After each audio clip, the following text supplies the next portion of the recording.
All right, Nick's about to start some trouble. Okay, Nick's pretty high level. Did you notice that Nick just crouched and he became hidden? So that uses his stamina when he's crouched like that. And he gets a sneak shot in.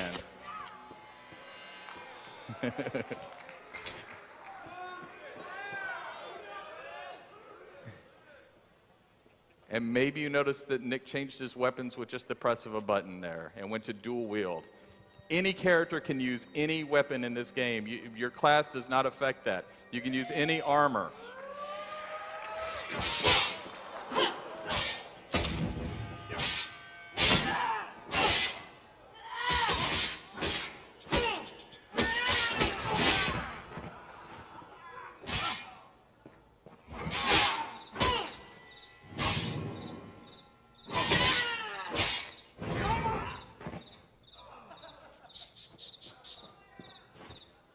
All right.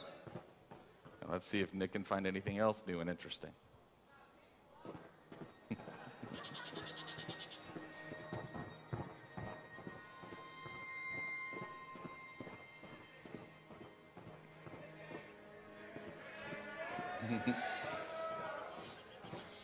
You might see a netch here or two. Anybody remember netches?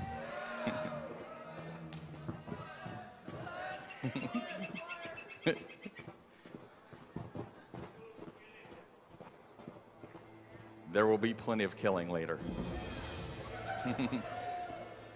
We talked about discovery being a part of the game. When you discover new things, you get experience for that. You raise in power for your character.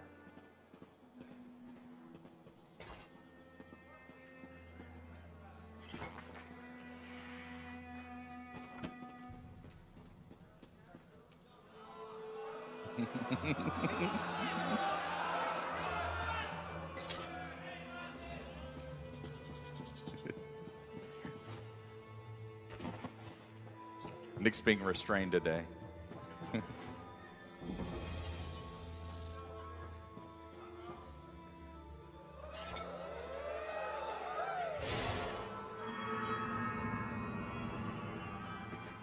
All right, and that's what we call a Mundus stone. So again, looking around the world, you'll find lots of different things.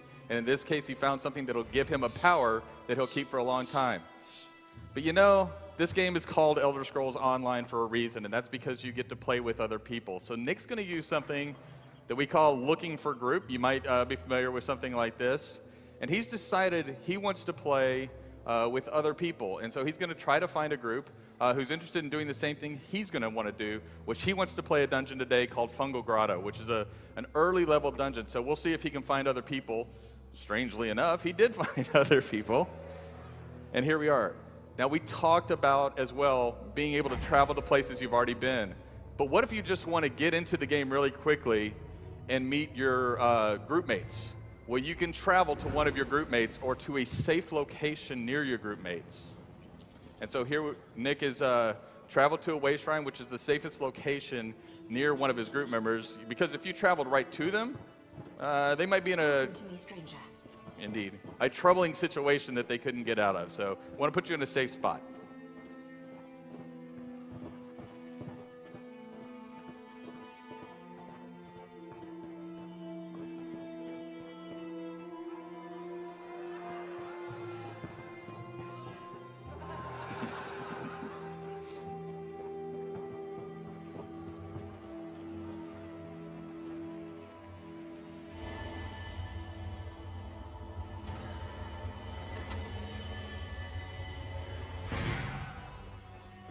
All right, and Nick found a sky shard. If you collect 3 sky shards, you get a skill point. And if you get a skill point, you get to buy a new ability or morph an ability. All right, dungeon time?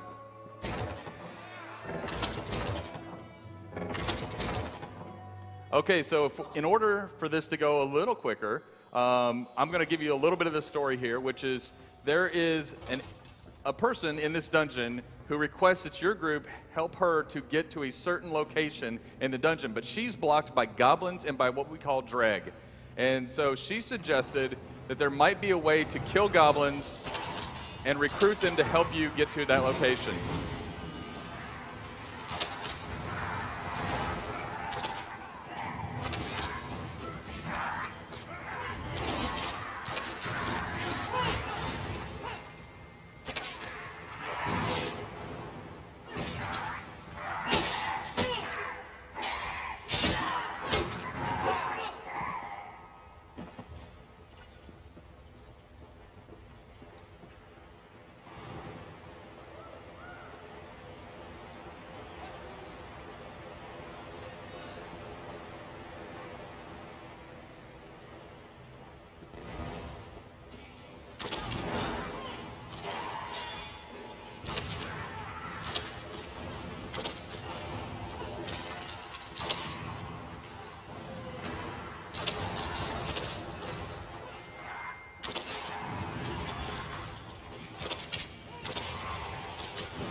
Now we're going to pause for a little bit right after this.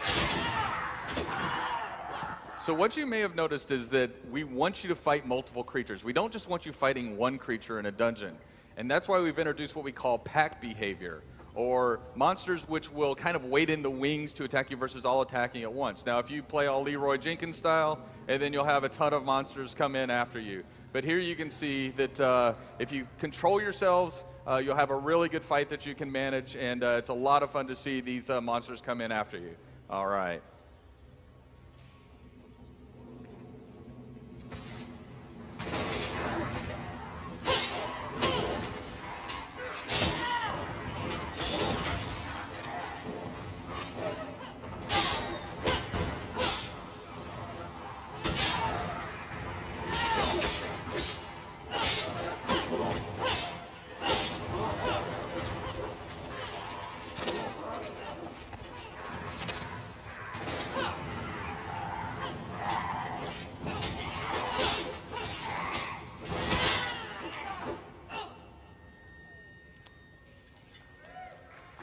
I think the team did all right with that one.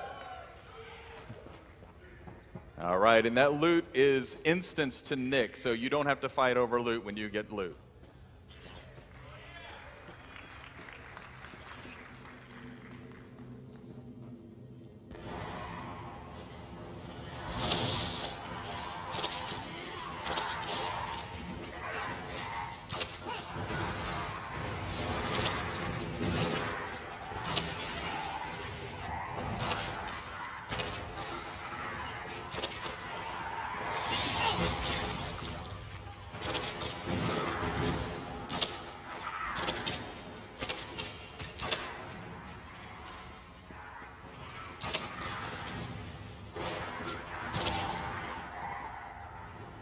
There we go. So one of the other things is Nick is playing a class called a Templar. And you'll notice that Nick has adopted the role of using a bow or ranged damage. And the whole thing here is that Nick can change his role in an instant with a weapon switch and go to close damage. But the idea is that, again, those classes are just the starting point. They're not the ending point. You play the role you want to play.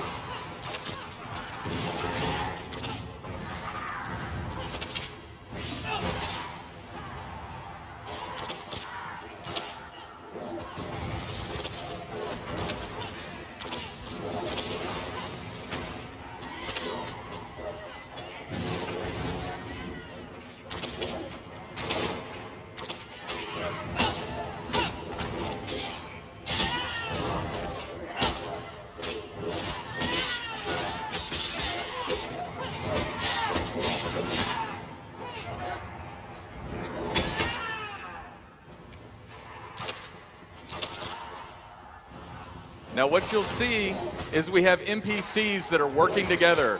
We have healers in the background healing themselves. So these monsters really work together. If you see blue oil get spilled on the ground, that's an NPC spilling that blue oil. Another NPC can come up and light that on fire.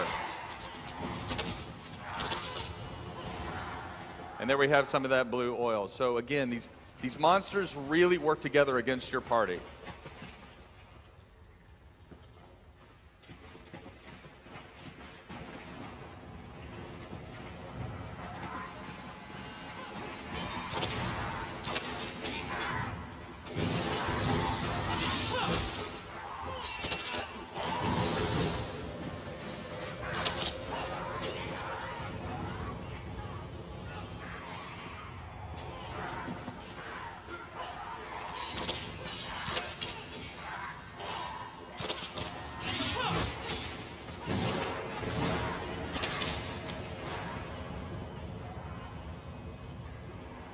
Okay, so you saw we have a very clean interface. And you'll notice what that monster did to Nick, the Goblin King, is it put an ability on him that Nick had to run away from his teammates, otherwise he would explode, and if he explodes, then it hurts his teammates as much.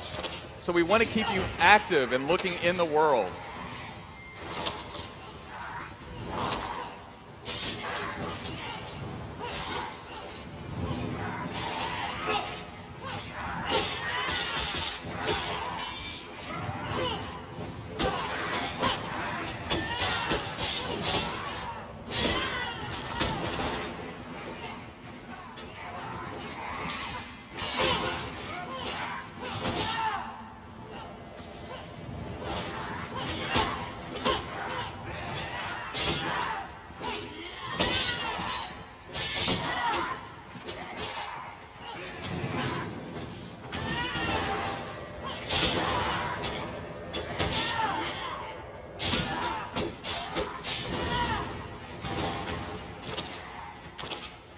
Got a healer down.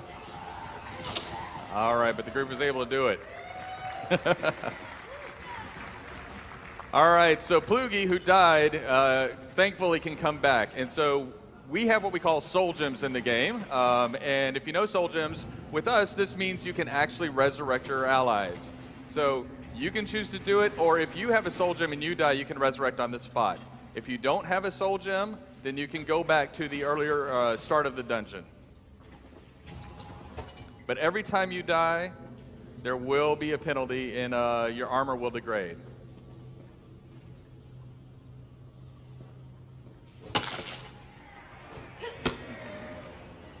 All right.